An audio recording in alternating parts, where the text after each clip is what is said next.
Hey there, class. Today we're going to cover Chapter 10, Section 6, Secants, Tangents, and Angle Measures. Our objectives today to find angle measures, or find measures of angles formed by lines intersecting on or inside a circle, and then also to find the measures of angles formed by lines intersecting outside the circle.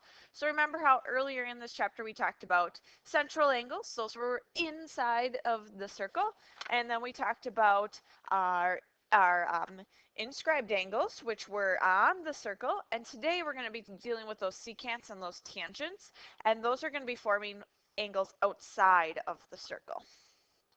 All right, so let's go ahead here. A tangent, which we have talked about previously, but let's just talk about it again. A tangent is a line that intersects the circle in exactly one spot. So a line that intersects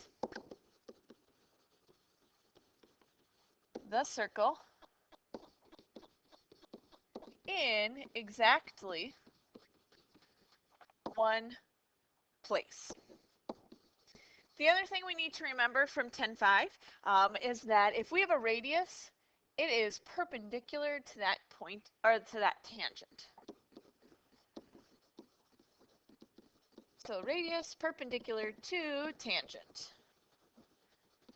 All right, a secant is something new. A secant is a line that intersects the circle in exactly 2 points.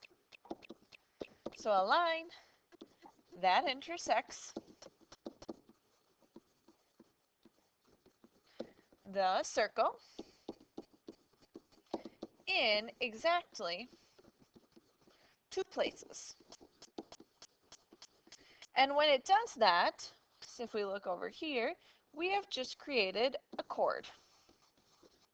So a secant makes a chord. All right.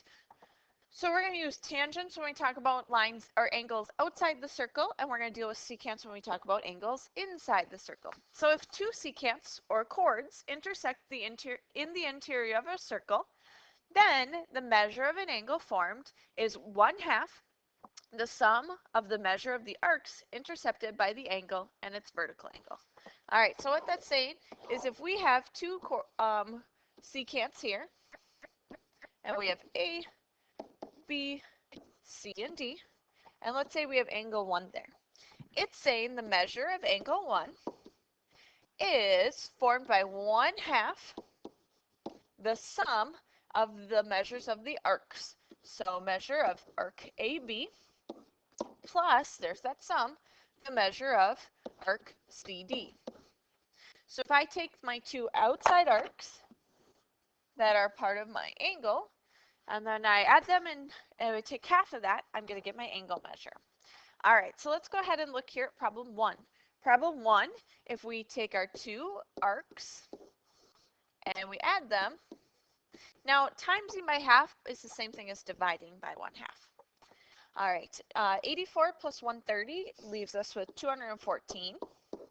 If we go ahead and divide that by 2, we get x is 107 degrees. So we took our two outside arcs and added them and divided by 2, and that gave us our angle.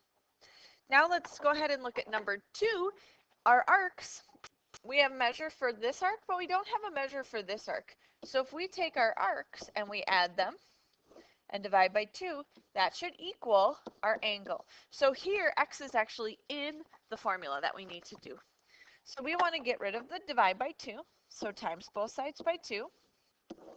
So we have 97 plus x equals 220. And now we want x all by itself. So if we go ahead and subtract the 97 from it, we get x equals 123 degrees. All right. Number 3 is a little bit different. It's a little tricky. And so here, let's notice that our x is not included in our arcs. So we have a couple different ways we can do this one. And I'll get it set up for you one way. And I want you guys to go ahead and try it. So let's find our angle here. And then we'll talk about what we can do. So our two arcs added together and divide by 2 equals Let's label it y because we're finding a different angle. Now, what do you guys know about these two angles here? Well, they've made a straight line. And so when you find y, we're going to take 180 and minus that y, and that will leave us with our x angle. All right. Here's number 4. This is a lot like number 2 that we did. We don't know the arc. So I'm not going to even set this one up for you. You guys get this one all on your own. All right, another theorem.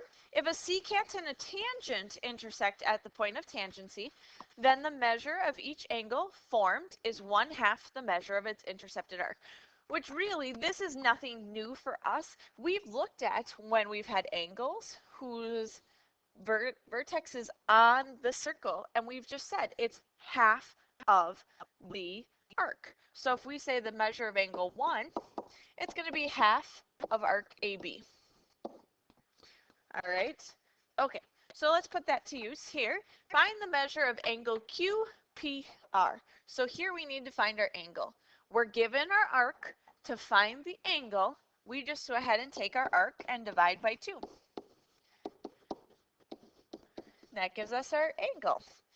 If we take 148 and divide by 2, angle QPR, don't forget the P, equals 74 degrees.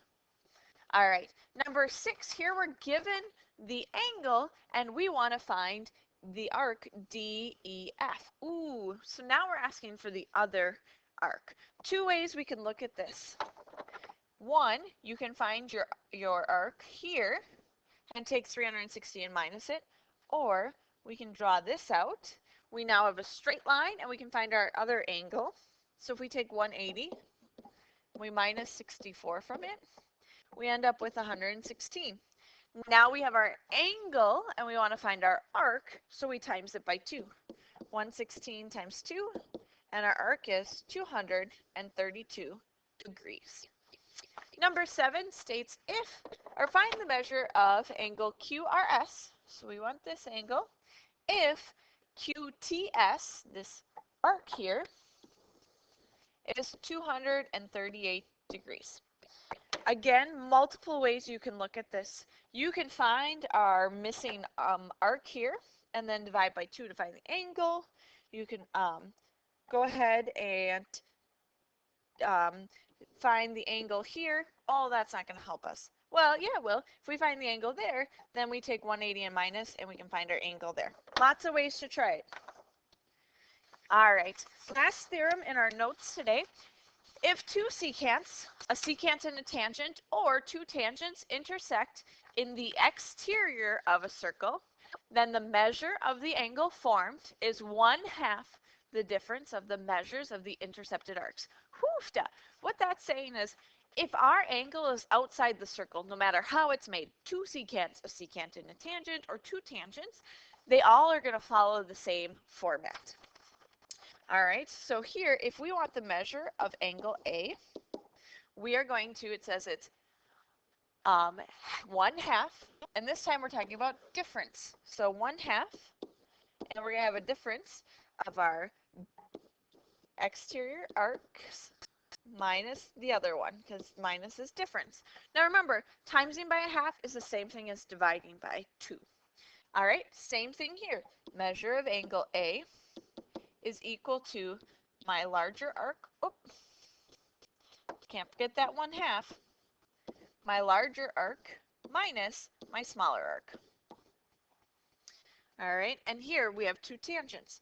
Measure of angle A is 1/2 my big arc, and this one is 3 letters, minus my small arc. Now notice here that these two meet at a tangent, so they both meet at the 1 point. So what I like to generalize this as saying is we're taking our big arc, we're minusing our small arc, and instead of timesing by 1/2, we're going to just think about dividing by 2. Big arc minus small arc, divide by 2. All right, so in number 8, it says find angle L. Well, we are going to find this angle here, so we're going to take our big arc. Oh, shoot. Our big arc is not labeled. We don't know what it is. But if we look here, These are tangents, and so they meet in one spot. So our big arc and our small arc add up to 360. So if we take 360 and we minus out our small arc, we are left with 258, and that's our large arc. So remember, here's the formula. Big arc minus small arc and divide by 2. If we go ahead and do that, we get 78 degrees is our angle L. All right, so here we're going to do number 9. Big arc minus small arc equals our angle. Here we're missing our big arc, so we're going to give it an x. So let's take our big arc minus our small arc, divide by 2 equals our angle. Really, all we're doing is plugging things into that formula. Don't forget that. If you look at something and you're stumped, try just plugging it into the formula. Big arc minus small arc, divide by 2. All right, so we're going to times both sides by 2, and that's going to cancel. So we get x minus 95 equals 56 times 2 gives us 112. Add that 95, and we get x equals 207 degrees. And x, or we could say arc DC. All right, number 10, they give us the big arc, they give us the small arc, so go ahead, that one should be easy to plug into the formula. Last thing we have is a word problem because yes, we do use math in the real world. It says the diagram shows the path of a light ray as it hits a drop of water. The ray is bent or refracted at points A, B, and C. If the measure of arc AC is 128 and the measure of angle XBY, measure of, not angle, arc, is going to be 84, it says what is angle D? So we are given our big arc, we're given our small arc, and go ahead and find that angle.